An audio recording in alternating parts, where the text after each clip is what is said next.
अस्सलामुअलैकुम स्टूडेंट्स आज की वीडियो में हम बात करेंगे एक्सरसाइज 1.1 के बारे में। और ये क्लास 9th की बुक है और न्यू बुक मार्केट में आ चुकी है। ठीक है, तो 2025 से यही बुक आपके सिलेबस का हिस्सा होगी और आपने इसी बुक को ही पढ़ना है। पुरानी जो बुक है वो ख़त्म हो चुकी है, तो हम इसी नई बुक को साथ लेकर चलेंगे। कोशिश करेंगे कि तमाम एक्सरसाइजेज के तमाम क्वेश्चंस को एक एक करके सॉल्व किया जाए। ठीक है, तो आज की हमारी एक्सरसाइज 1.1 है। तो चलिए वीडियो शुरू करते हैं। उससे पहले छोटी सी रिक्वेस्ट होगी, वीडियो को लाइक कर दें, चैनल को सब्सक्राइब नहीं किया तो ज़रूर सब्सक्राइब कर दें ताकि हम सीखने और सिखाने के अमल में एक दूसरे की मदद कर सकें। तो चलिए लेट्स गेट स्टार्टेड। अब देखें एक्सरसाइज 1.1 है। क्वेश्चन नंबर 1 है कि identify each of the following as a rational और इरेशनल नंबर। आपने बताना है कि ये रैशनल नंबर है या इरेशनल नंबर है। ठीक है, तो मैं आपको बताऊंगा कि ये रैशनल है तो क्यों और इरेशनल है तो क्यों। ठीक है, क्वेश्चन नंबर 1 इसका देखते हैं।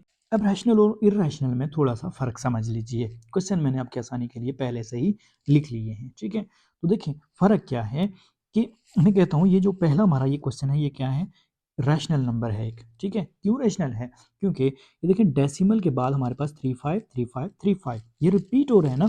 तो अगर कोई चीज़ रिपीट हो रही है तो हम उसको कहते हैं ये क्या है, रिकरिंग डेसिमल नंबर है ये। ठीक है, ये नंबर हमारे पास है ये क्या है, रिकरिंग डेसिमल नंबर है, क्योंकि डेसिमल के बाद चीज़ रिपीट हो रही है 353535 और ये इसी तरह से चलता जा रहा है। ठीक है, तो ये क्या हो जाएगा हमारे पास, रैशनल नंबर हो जाएगा। ठीक है, और अगर नॉन रिकरिंग हो यानी कोई चीज़ रिपीट ना हो रही हो तो हम उसको कहेंगे ये इरेशनल नंबर है। ठीक है, इसी तरह से ये नीचे देखें दूसरे में, ये हमारे पास क्या है, 6 के ऊपर बार है। ठीक है, तो बार में हमें पता चलता है बार से कि ये 6 जो है ये रिपीट हो रहा है, यानी ये इस तरह से है कि 0.666666 इस तरह से है।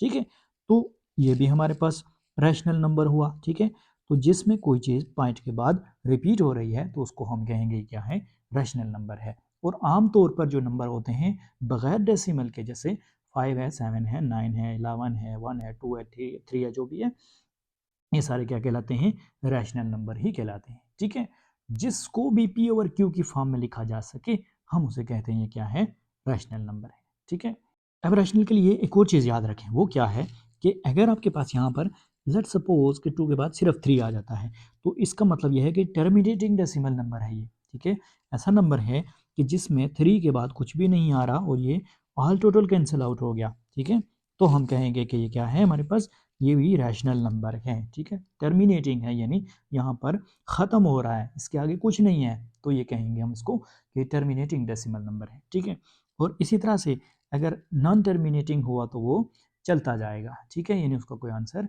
नहीं आएगा हमारे पास। ठीक है, जैसे मैं यहाँ पर आपके सामने एक मिसाल लिख लेता हूँ कि 2 5 है और बाहर में लिख लेता हूँ जी क्या है, 5050 है। ठीक है, तो देखें यहाँ पर मैं पॉइंट लगाता हूँ। ठीक है, पॉइंट के पीछे ज़ीरो खुद से लगा लेते हैं।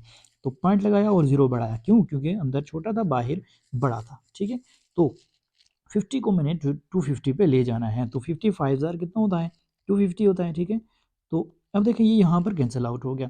इट मीन्स कि ये टर्मिनेटिंग डेसिबल नंबर है 0.5 जो है। ठीक है, क्यों, क्योंकि ये 5 पे आके ख़त्म हो गया, इसका आंसर आ गया हमारे पास। ठीक है, तो इसको हम कहेंगे क्या है, ये रैशनल नंबर है। ठीक है, जो ख़त्म ना हो उसको हम कहेंगे इरेशनल नंबर है। ठीक है, अब इसकी अपोजिट चीज़ ले लें। अगर हमारे पास यहाँ पर कोई चीज़ रिपीट नहीं हो रही, जैसे 3 6 है, 2 1 8 9 इस तरह से कुछ आ गया, तो हम कहेंगे ये क्या है, इरेशनल है। ठीक है, अब यहाँ पर इसको लिख लेते हैं कि ये जो हमारे पास पहला क्वेश्चन है ये क्यों हमारे पास रैशनल नंबर है। ठीक है, ये मैंने आपके सामने लिख लिया कि 2.353535 is a recurring decimal number, so it is a rational number। ठीक है, अब जो नीचे है इसमें सिर्फ आपने ये जो 2.353535 लिखा है इसकी जगह आप लिख लेंगे यहाँ पर क्या, 0.6 और बार ऊपर। ठीक है, is a recurring decimal number, so it is a rational number, ये भी एक रैशनल नंबर है। ठीक है, तो होप सो ये चीज़ आपको क्लियर होगी, क्यों, क्योंकि ये इसमें ये चीज़ आप सामने रिपीट हो रही है। 6 जो है 6 के ऊपर बार का मतलब ये है कि ये 6 आगे रिपीट हो रहा है। ठीक है, अब इसका क्वेश्चन 3 देखते हैं। क्वेश्चन 3 में देखें तो आपके पास ये जो है यहाँ पर रिपीट नहीं हो रहा, 2 3 6 0 6 7 इस तरह से है। ठीक है, तो पॉइंट के बाद अगर कोई चीज़ रिपीट नहीं हो रही तो हम इसको कहेंगे ये क्या है, हमारे पास इरेशनल नंबर है, क्योंकि ये नॉन रिकरिंग है। ठीक है, तो मैं इसके साथ यहाँ पर लिख लेता हूँ, और नेक्स्ट अगर कोई आएगा तो मैं उसके साथ नहीं लिखूंगा, जस्ट यही तरतीब चलती जाएगी। ठीक है, अब ये मैंने आपके सामने लिख लिया कि ये नॉन टर्मिनेटिंग है, यानी ना तो पॉइंट के बाद यहाँ पर ये ख़त्म हो रहा है कि 2.23 हो ख़त्म हो गया, ये नहीं, इस तरह से भी नहीं है, और ना ही रिपीट हो रहा है पॉइंट के बाद। ठीक है, तो नॉन रिकरिंग भी है फिर। ठीक है, तो नॉन टर्मिनेटिंग और नॉन रिकरिंग है, तो इसका मतलब ये है कि ये हमारे पास इर्रेशनल नंबर है। ठीक है, अब इसका पार्ट 4 देखते हैं। अच्छा, एक चीज़ याद रखें कि पार्ट 4 हमारे पास अब 7 ना, √7 है। ठीक है, तो अगर यही हमारे पास 9 होता, ठीक है, तो 9 किसका स्क्वायर होता है जी? 3 का स्क्वायर, और रूट होता है विच इज़ इक्वल टू 3, तो 3 हमारे पास जाहिर है रेशनल नंबर है। ठीक है, और इस तरह के जो नंबर्स हैं जो कि एग्जैक्ट जो स्क्वायर बन रहे हैं, इसके अलावा जितने भी नंबर्स हैं वो क्या हैं? रूट के अंदर अगर हों तो वो हमारे पास इर्रेशनल होते हैं। ठीक है, और जो कंप्लीट स्क्वायर बन रहा हो तो हम उसको कहेंगे क्या है? रैशनल है। ठीक है, जैसे 16 है 4 का स्क्वायर, 25 है 5 का स्क्वायर, 36 है, 49 है, इसी तरह से आगे 64 है, मतलब ये क्या है? सारे स्क्वायर्स बन रहे हैं। ठीक है, जिस तरह से हमारे पास 169 है तो वो 13 का स्क्वायर बन रहा है ना, तो 13 का स्क्वायर रूट से कैंसिल हुआ तो 13 ये हमारे पास रैशनल नंबर होता है। ठीक है, तो हम कहेंगे कि जो भी नंबर परफेक्ट स्क्वायर के बगैर आ रहा है वो क्या है? इर्रेशनल है। ठीक है, अब ये √7 इसको अब देखें, अगर आप कैलकुलेटर पे इसको सॉल्व करें तो ये इसका आंसर हमारे पास आएगा कुछ इस तरह से आ रहा है। मैं इसको मुख्तसर करके लिख रहा हूँ कि 2.6457 आगे भी आ रहा है। ठीक है, मैंने यहाँ तक इसको लिख लिया। ठीक है, तो अब इससे साबित ये हुआ कि ना तो कोई चीज़ रिपीट हो रही है और ना ही ये नॉन टर्मिनेटिंग भी है और नॉन रिकरिंग भी है। ठीक है, तो इस पर यही कंडीशन अप्लाई होगी जो ऊपर हमने क्वेश्चन में की। ठीक है, जस्ट आप लिखेंगे 2.6457 is a non-terminating and non-recurring decimal number, so it is an irrational number। ठीक है, अब इसका क्वेश्चन नंबर 5 हम करते हैं। अब क्वेश्चन नंबर 5 में वो कह रहा है कि ई की वैल्यू हमारे पास, हम कैलकुलेटर पे हमारे पास ई होता है। ठीक है, तो ई को अगर हम इक्वल करें, जैसे पाई होता है इस तरह से ई भी होता है। ठीक है, पाई भी आगे आ रहा है अगले क्वेश्चन में। ठीक है, तो इस तरह से ई भी होता है। ठीक है, तो अब हम ई इक्वल अगर करें तो वो आता है हमारे पास कैलकुलेटर पे 2.718284 इस तरह से आता है कुछ। ठीक है, अब देखिए ये ना तो टर्मिनेटिंग है यानी 2.71 और आगे ख़त्म हो गया, ऐसा भी नहीं है, और ना ही रकरिंग है यानी यहाँ पर कोई चीज़ ना ही रिपीट हो रही है। ठीक है, अगर 8 रिपीट हो रहा है तो 8 के साथ 2 है, फिर 8 के साथ 1 है, फिर 2 है, लेकिन फिर आगे 4 आ गया।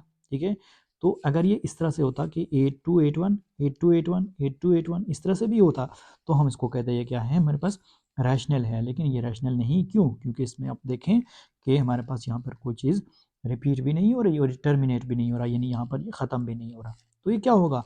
इरेशनल नंबर होगा। ठीक है, और आपने लिखना इसको कैसे है कि ई इक्वल टू 2 पॉइंट, ये जिस वैल्यू हमने लिख ली ये लिख के, तो आपने यही स्टेटमेंट ऊपर वाली लिख लेनी है। कौन सी?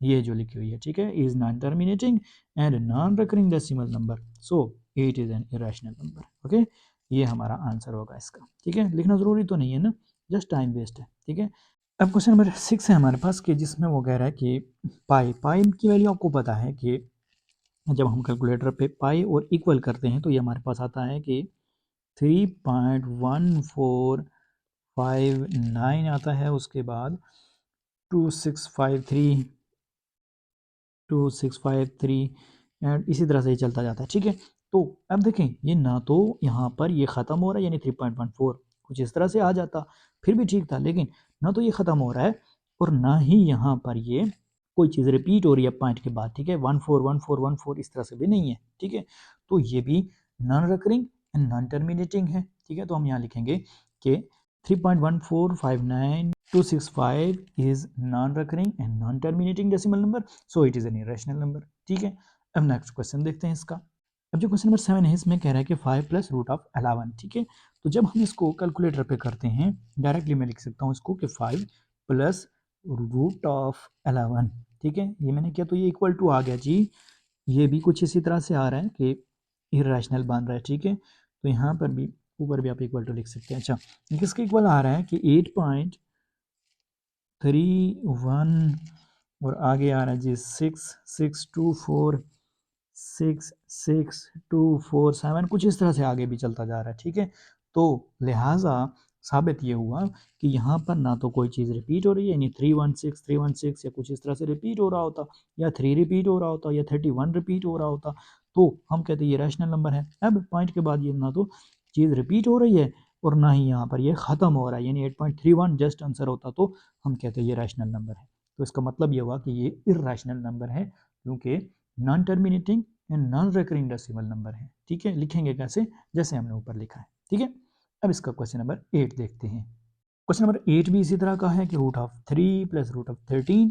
ठीक है, तो अब हम इसको कैलकुलेटर पे डायरेक्टली कर लेते हैं कि √3 प्लस √13 ये इक्वल टू आ रहा है जी, यहाँ इसको लिख लेते हैं कि 5.337 60208 और इस तरह से ये चलता जा रहा है। ठीक है, तो इसका मतलब ये हुआ कि यहाँ भी नॉन रिकरिंग और नॉन टर्मिनेटिंग डेसिमल नंबर है ये। ठीक है, तो ऐसा नंबर डेसिमल नंबर है कि जिसमें नॉन रिकरिंग यानी कोई भी चीज़ इसमें रिपीट नहीं हो रही है। जैसे 337 कुछ इस तरह से चीज़ अगर रिपीट हो रही होती तो हम कहते हैं ये क्या है, रैशनल है, लेकिन नहीं हो रही तो हम कहेंगे ये इर्रेशनल है। ठीक है, और दूसरी चीज़ यहाँ पर टर्मिनेटिंग भी नहीं है, यानी 5.3 कुछ इस तरह का आंसर होता या फिर 5.33 होता तो हम कहते ये क्या है, टर्मिनेटिंग है। ठीक है, तो अब ये टर्मिनेटिंग भी नहीं और रकरिंग भी नहीं, तो हम कहेंगे कि ये नॉन टर्मिनेटिंग नॉन रकरिंग है, तो ये इरेशनल नंबर है। ओके,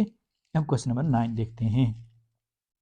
अब ये तो बहुत सादा सी बात हुई कि 15 नंबर 4। ठीक है, इसमें अगर आप देखें तो ऑलरेडी आपके पास P/Q की फॉर्म में लिखा हुआ है। ठीक है, तो कोई भी डिवाइड की फॉर्म में अगर लिखा जा सके उसको कोई ऐसा नंबर, तो हम उसको कहेंगे ये क्या है, रैशनल नंबर है। और दूसरी चीज़, हम 15 को अंदर रख के 4 को बाहर डिवाइड भी कर सकते हैं। मैं कैलकुलेटर पे इसको करता हूँ, तो ये आ रहा है जी हमारे पास 3.75। ठीक है, ये दोनों आपने चीज़ें याद रखनी है। ठीक है, एक तो हम इसको डिवाइड कर सकते हैं और दूसरी चीज़ कि हम इसको डिवाइड करके तो ये आंसर भी आगे 3.75 निकालते हैं, तो ये टर्मिनेटिंग डेसिमल नंबर है। ये देखें, अब इसके बाद 3.75 पे ये क्वेश्चन जो है ख़त्म हो गया। ठीक है, तो हम कहेंगे कि ये क्या है, कि is a terminating decimal number. ठीक है, ये नई चीज़ है तो मैं यहाँ लिख लेता हूँ इसको। ठीक है, ये रैशनल नंबर है। ठीक है, क्यों, क्योंकि ये टर्मिनेटिंग डेसिमल नंबर है, यानी हमारे पास 0.75 के बाद ये ख़त्म हो गया। ठीक है, अभी क्वेश्चन नंबर 10 है हमारे पास। ठीक है, तो देखें इसमें कि 2 माइनस रूट ऑफ 2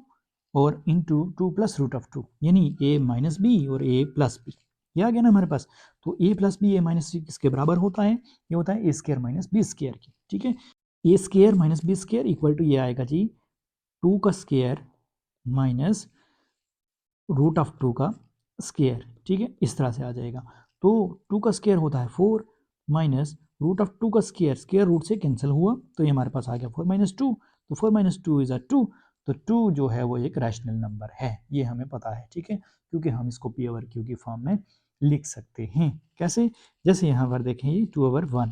ठीक है, तो P/Q की फॉर्म में हमने इसको लिख लिया। ठीक है, तो देखें 2 इज़ अ रैशनल नंबर, यहाँ डायरेक्टली आप बस जस्ट इसको यूँ लिख सकते हैं। ठीक है, ज़्यादा मसला जो होता है वो डेसिमल नंबर्स पे होता है। ठीक है, तो यहाँ इसको ये हमने लिख लिया। ठीक है, तो इस तरह से हमारा जो पहला पार्ट है इसका ये कंप्लीट हो गया। अभी क्वेश्चन नंबर 2 है हमारे पास कि represent the following numbers on number line. In numbers को आपने नंबर लाइन पर रिप्रेजेंट करना है, दिखाना है। ठीक है, तो देखिए कौन कौन से हैं। सबसे पहला जो हमारे पास पार्ट है वो है √2। तो देखें √2 नंबर लाइन पे कैसे शो होगा, ये मैं आपको बता देता हूँ। अब ये देखें जी, ये हमारे पास पहला पार्ट है कि √2। ठीक है, इसको हमने, ये नंबर लाइन है हमारे पास, इस पे हमें शो करना है इसको। ठीक है, तो देखिए कैसे आएगा ये कि √2। अब ये अगर सिंपल होता कि 1 तो हम कहते ये जो पॉइंट है हमारा ये रिक्वायर्ड पॉइंट है। अगर होता ये 3 तो हम कहते जी ये 3 है हमारा। ठीक है, लेकिन ये तो √2 है, तो ये कैसे निकलेगा, √2 कैसे निकलता है, इसके लिए हमें पाइथागोरस थ्योरम इस्तेमाल करना होगा और एक ट्राइंगल लेना होगी। ठीक है, कैसे, मैं आपको बता देता हूँ। अब देखें √2 है, अगर हम सिंपल इसको कैलकुलेटर पे करें तो ये हमारे पास आता है 1.414141 इस तरह से आ रहा है, यानी इसका मतलब ये है कि ये 1 से कुछ आगे है। ठीक है, तो देखें अगर 1 से आगे है तो 2 से पीछे है, यानी ये यहाँ कहीं है। ठीक है, तो देखें अब मैं कहता हूँ कि 2 से पहले है और 1 से आगे है, ये बात तो कंफर्म हो गई। ठीक है, एक्चुअल में मुझे एक लाइन चाहिए जो कि √2 हो। ठीक है, ताकि मैं आसानी से इसको ड्रा कर लूँ। ठीक है, तो देखें कौन सी लाइन होगी वो, यानी अगर ये 1.4141 है तो इसका मतलब ये है कि ये लाइन अगर यहाँ से चले तो यहाँ पर तक आ जाएगी कहीं, ठीक है। अच्छा, अब देखें, मैं कहता हूँ कि यहाँ से मैं एक इसको 1 यूनिट है, मैं इसको यहाँ से ऊपर लाइन लगा लेता हूँ। कहाँ से? 1 से, ठीक है। क्यों लगाई ये मैं अभी आपको बता दूंगा, लेकिन पहले लगा लेता हूँ, ठीक है। ये मैंने आपके सामने एक लाइन लगा लीजिए ऊपर की तरफ, ठीक है। 2 खाने मैंने लिए ना, ये देखें, ठीक है। 2 जो खाने थे वो लिए, और इधर भी मैंने हर एक यूनिट के 2 खाने लिए हुए हैं, ठीक है। तो ये आपके लिए समझना बहुत आसान हो गया है कि मैंने यहाँ पर इसको भी 1 कह दिया और इसको भी 1 कह दिया, ठीक है। अब देखें पाइथागोरस थ्योरम कैसे इस्तेमाल होगा वो ज़रा समझ लेते हैं, ठीक है। देखिए हमारे पास एक ट्रायंगल होती है, इस तरह की जो ट्रायंगल होती है, ठीक है, राइट एंगल ट्रायंगल। तो इसके ये जो 2 साइड्स होती हैं, बेस, ये बी कह दें इसको बेशक, और ये परपेंडिकुलर, इन दोनों का जो स्क्वायर होता है वो बराबर होता है हाइपोटेन्यूज के स्क्वायर के। ये हमें पता है जी, ठीक है। तो बेस का स्क्वायर और परपेंडिकुलर का स्क्वायर इक्वल होता है जी हाइपोटेन्यूज के स्क्वायर के, ठीक है। तो देखें अगर मैंने कह दिया कि ये 1 है, ठीक है, 1 यूनिट लिया हुआ है ना मैंने इसको, ये देखें ये एक, इसको मैंने 1 यूनिट लिया हुआ है, ठीक है। और इसी तरह से ऊपर की तरफ भी मैंने 1 यूनिट लिया हुआ है, यानी परपेंडिकुलर भी 1 यूनिट है। तो ये भी 1 है, यानी परपेंडिकुलर भी 1 है, ठीक है। तो हमें पता है कि पाइथागोरस थ्योरम जो होता है वो ये कहता है कि बेस का स्क्वायर जो होता है वो इक्वल होता है जी बेस का स्क्वायर और प्लस परपेंडिकुलर का स्क्वायर बराबर होता है जी हाइपोटेन्यूज के स्क्वायर की। ये हमें पता चलता है जी पाइथागोरस थ्योरम से, मतलब फिसागोरस से, ठीक है। तो देखिए बी का स्क्वायर, यानी बी स्क्वायर हमारे पास ये मैंने 1 यूनिट लिया ना यहाँ पर, ठीक है। ये अब ये तीसरी लाइन भी ये बाकी है, ठीक, इसको भी मैं लगा लेता हूँ यहाँ पर। अब ये देखिए ये मैंने एक ट्राइंगल बना ली, ठीक है। तो ट्राइंगल में ये होता है कि बेस का स्क्वायर प्लस परपेंडिकुलर का स्क्वायर इक्वल टू हाइपोटेन्यूज का स्क्वायर। तो बेस क्या हमारे पास, एक यूनिट हमने ये बेस लिया हुआ है ना, ठीक है, 0 से 1 तक एक ही है ना, तो 1 का स्क्वायर, ठीक है, प्लस बी पी का स्क्वायर, यानी ये परपेंडिकुलर कितना, ये भी हमने 1 यूनिट लिया हुआ है, ठीक है। 2 खाने 1 यूनिट के इक्वल हैं, ठीक है। तो 1 का स्क्वायर इक्वल टू ये बराबर है जी हाइपोटेन्यूज के स्क्वायर के, यानी ये जो हाइपोटेन्यूज है ये, ठीक है।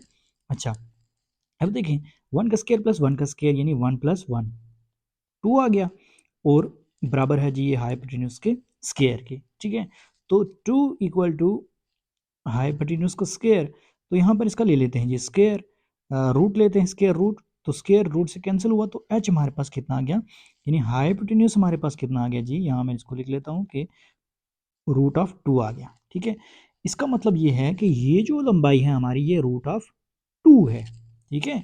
अब मैंने क्या करना है, यहाँ पर रखना है ये प्रकार को, सुई यहाँ पर रखनी है, और जो पेंसिल वाला सिरा यहाँ पर रखना है, और ये देखना है कि ये कितनी है ये इसकी लंबाई, ठीक है।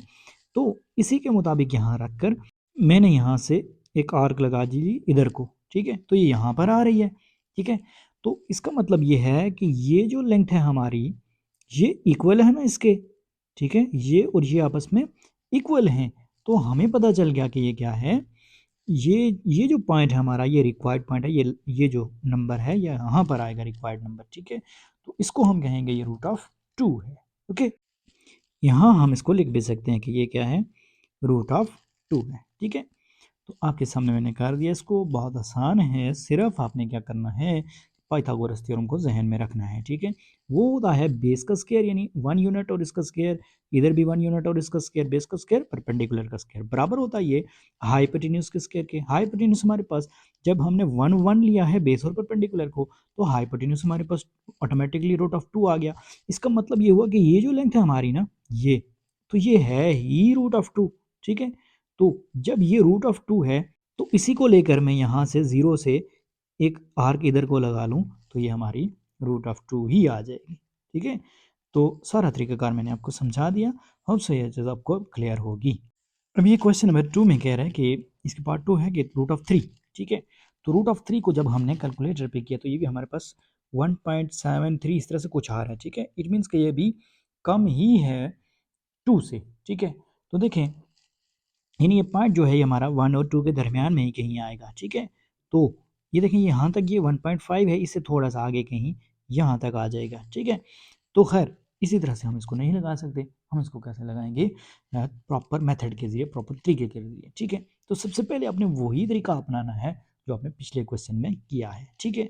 यानी ये यहाँ से यहाँ तक बेस जो है ट्राइंगल की ये 1 यूनिट है ना, तो परपेंडिकुलर भी 1 यूनिट ड्रॉ कर लें। ये देखिए, ये मैंने आपके सामने 1 यूनिट परपेंडिकुलर ड्रॉ कर लिया, ठीक है। यानी ऊपर की तरफ 2 खाने लिए तो ये 1 यूनिट के इक्वल है, ठीक है। अब अगर मैं कहता हूँ कि ये यहाँ से यहाँ तक ये 1 है और यहाँ से यहाँ तक ये जो ऊपर की तरफ है ये भी 1 है, तो ये जो हाइपोटेन्यूज है इसका ये √2 है, क्योंकि अभी हमने पिछले क्वेश्चन में किया था, ठीक है। यहाँ मैं इसको बना लेता हूँ, ये आ गया जी हमारे पास, ठीक है। ये कैसे आया, ये मैं फिर से आपको समझा देता हूँ ताकि आपको अच्छी तरह से ज़हन-नशीन हो जाए ये चीज़ कि ये जो है इसको लेट्स सपोज़ कोई नाम दे देते हैं जी फ़िलहाल, ठीक है। ये ए है, इसको नाम दे दें ये बी है और इसको नाम दे दें ये क्या है, सी है, ठीक है। तो मैं कहता हूँ कि ए बी और इसका स्क्वायर प्लस बी सी और इसका स्क्वायर बराबर है जी ए सी और इसका स्क्वायर। ये होता है जी हमारे पास पाइथागोरस थ्योरम, ठीक है। अब देखें यहाँ पर कि मेजरमेंट ऑफ ए बी और इसका स्क्वायर जो है यानी ये है, ठीक है, 1 और इसका स्क्वायर ये जो आपके सामने है, ठीक है, plus measurement of B C और इसका स्क्वायर, ये मैं आपको समझाने के लिए कर रहा हूँ, ज़रूरी नहीं है, ठीक है। यानी ये बी सी है ना हमारे पास और इसका स्क्वायर, ये दोनों क्या क्या हैं, 1 1 हैं दोनों, ठीक है। प्लस ये इक्वल है जी रूट मेजरमेंट ऑफ ए सी और इसके स्क्वायर के इक्वल है ये, ठीक है।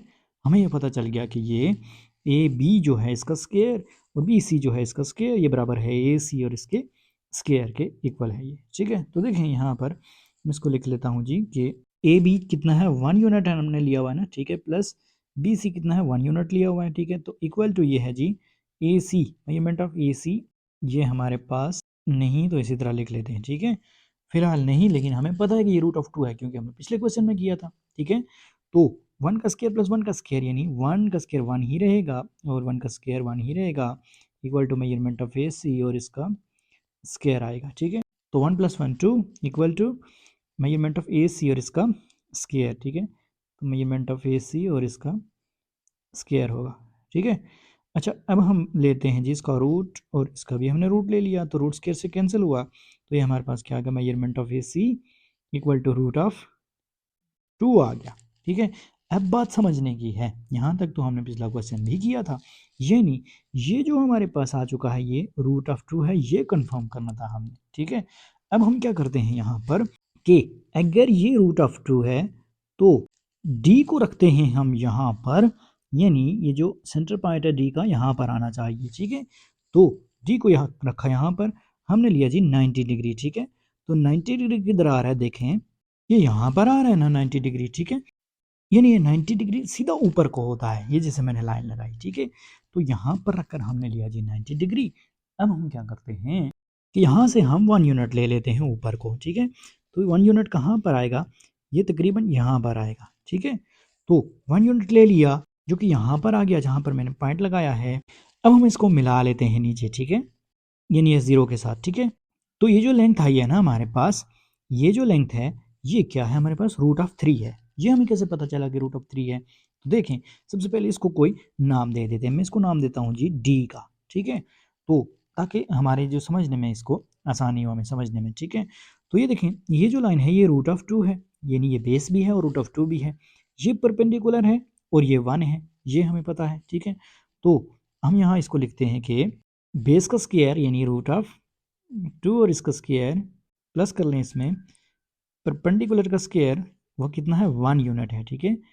और इक्वल है जी किसके, ये जो ए डी लाइन है इसके स्क्वायर के इक्वल है, ठीक है। पाइथागोरस थ्योरम हमें ये बताता है कि ये बराबर है जी मेजरमेंट ऑफ ए डी और इसके स्क्वायर के इक्वल है ये, ठीक है। ये पाइथागोरस थ्योरम से हमें पता चला। अब स्क्वायर रूट से हुआ कैंसिल, तो यहाँ बचा 2 2 + 1 1 का स्क्वायर 1, तो 2 + 1 equal to measurement of A D और इसका स्क्वायर, ठीक है। तो 2 + 1 आ गया हमारे पास 3 और ये बराबर है जी मेजरमेंट ऑफ ए डी और इसके स्क्वायर के इक्वल है, ठीक है। तो अब हम लेते हैं जी इसका रूट ताकि स्क्वायर से कैंसिल हो जाए, तो स्क्वायर रूट से कैंसिल हो तो मेजरमेंट ऑफ ए डी हमारे पास √3 आ गई, ठीक है। यानी ये जो लाइन की मेजरमेंट है, ये जो लाइन है ए डी, ये हमारे पास √3 है, ओके। ये चीज़ तो आपको क्लियर है ना। अब हम क्या करते हैं कि ए पर रखते हैं सुई को, ठीक है, कंपास की, और डी तक इसको खोलते हैं, ये जो पॉइंट है हमारा, ठीक है। तो ए से डी तक जितनी हमारे पास ये पैमाइश आई है, लेंथ आई है, तो इसके मुताबिक हम एक कोस लगा लेते हैं जिसको हम कहते हैं ये आर्क है हमारी, ठीक है। देखिए ये इस तरह से आ रही है, ठीक है, यहाँ से आएगी तो यहाँ पर आ जाएगी, ठीक है। तो इसका मतलब ये है कि ये जो हमारी लेंथ है ये क्या है, √3 है, ठीक है। तो हम लिख लेते हैं यहाँ पर कि √3 है ये जगह, ठीक है। तो इस तरह से हमारा ये क्वेश्चन हो गया कि थोड़ा टेक्निकल ज़रूर है लेकिन मुश्किल नहीं, अगर आपने बात अच्छे से समझ ली है तो, ठीक है। यानी इन दोनों क्वेश्चंस में पाइथागोरस थ्योरम का इस्तेमाल हो रहा है, जो कि नेक्स्ट क्वेश्चंस में नहीं हो रहा, वो थोड़े सिंपल हैं, ठीक है। अब नेक्स्ट इसका क्वेश्चन नंबर 3 है कि 4 होल नंबर 1 नंबर 3, यानी 4 नंबर तो पूरे हैं लेकिन अगला जो है उसके हमने 3 पार्ट करने हैं और 1 पार्ट लेना है। यानी आसान अल्फाज में आप उसको यूँ समझ सकते हैं, ठीक है, कि 4 से 5 तक जो है हमने इसको 3 पार्ट्स में तकसीम कर देना है। और ऊपर क्या लिखा हुआ आपके पास, ये देखें 1/3 है ना, तो इसका मतलब ये है कि 3 में से 1 ले लेना है, ठीक है। तो कैसे आएगा ये देखें, यहाँ पर ये 1/3 है, तो इसका मतलब ये है कि आपने इसके 3 पार्ट्स करने हैं, ठीक है। एक पार्ट, दूसरा पार्ट और तीसरा पार्ट हमने इसको बराबर 3 हिस्सों में तकसीम कर दिया, ठीक है। यानी एक पार्ट जो है ये यहाँ से यहाँ तक है, दूसरा यहाँ तक है और तीसरा यहाँ तक है, ठीक है। तो अब 3 में से वो कह रहा है कि एक पार्ट ले लें, ठीक है। तो ये एक पार्ट जो है ये हमने ले लिया, ठीक है, ये जिसको मैंने थोड़ा सा बोल्ड कर दिया। तो ये पार्ट हमारा ये क्या कहलाएगा, 4 होल नंबर 1/3 है ये, ठीक है। तो इस तरह से हमने इसको साथ लिख लेना है बस, ठीक है। तो ये आसान सा था। अब देखें वो चौथे पार्ट में कह रहा है कि -2 होल नंबर 1/7, ठीक है। यानी -2 तो पूरा है यहाँ तक ये, ठीक है, लेकिन आगे जो है उसके हमने 7 हिस्से करने हैं और 1 हिस्सा लेना है, ठीक है। ये क्वेश्चन में आपको ये चीज़ शो है, वाजे है कि 7 हिस्से करने हैं और 1 लेना है, ठीक है। तो 7 में से 1, यानी अगर आपके मार्क्स आते हैं ना 9 10 में से, तो उसको भी यूँ लिखा जाता है कि 10 में से 9 मार्क्स लिए गए हैं, ठीक है। तो 7 में से 1 हिस्सा हमने लेना है -2 के बाद, ठीक है। तो -2 के बाद जो -3 तक ये जो फासला है, ये हम इसको डिवाइड करते हैं जी 7 हिस्सों में, ठीक है। तो देखें 1 2 3 4 5 6 एंड 1 7, ठीक है। 7 हिस्सों में हमने इसको तकसीम कर दिया और 1 हिस्सा हमने ले लिया। तो ये 1 हिस्सा जो कहलाएगा ये क्या है, यहाँ तक ये जो नंबर है ये हमारा कहलाएगा जी, ये -2 1/7 कहलाएगा, ठीक है। कौन सा हिस्सा, ये जो हमारे पास ये है, ठीक है। तो इसको मैंने ऊपर की तरफ कर दिया, ठीक है ना। तो यह हमारा आंसर होगा इसका। अभी क्वेश्चन नंबर 5 में कह रहा है कि 5/8, यानी इसके साथ कोई होल नंबर नहीं है, ठीक है। तो हम कहेंगे कि जस्ट हमने 0 और 1 के दरमियान ही इसको रखना है, ठीक है। यानी 0 से ज़्यादा है ये और 1 से कम है, ठीक है। तो इसका मतलब ये है कि ज़ाहिर है इसके साथ कोई होल नंबर नहीं, तो हम यही कहेंगे, ठीक है।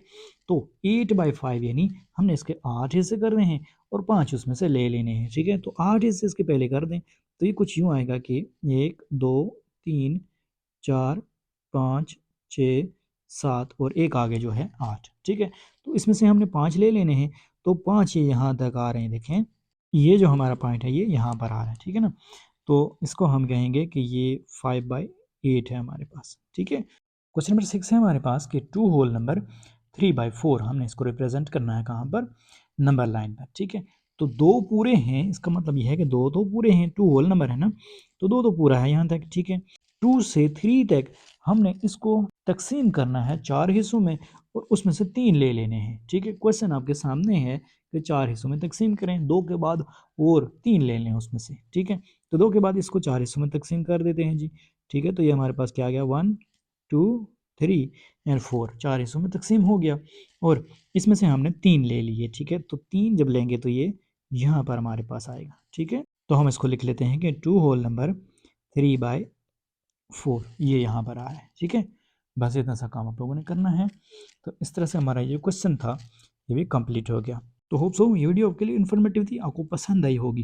वीडियो अगर अच्छी लगी है लाइक ज़रूर कीजिएगा, चैनल को सब्सक्राइब नहीं किया तो ज़रूर सब्सक्राइब कर दें, ताकि हम टाइम टू टाइम एक दूसरे से मिलते रहें और एक दूसरे को सीखने और सिखाने में एक दूसरे की मदद कर सकें। थैंक यू सो मच, मिलते हैं नेक्स्ट वीडियो में, तब तक के लिए अल्लाह ने के बाद।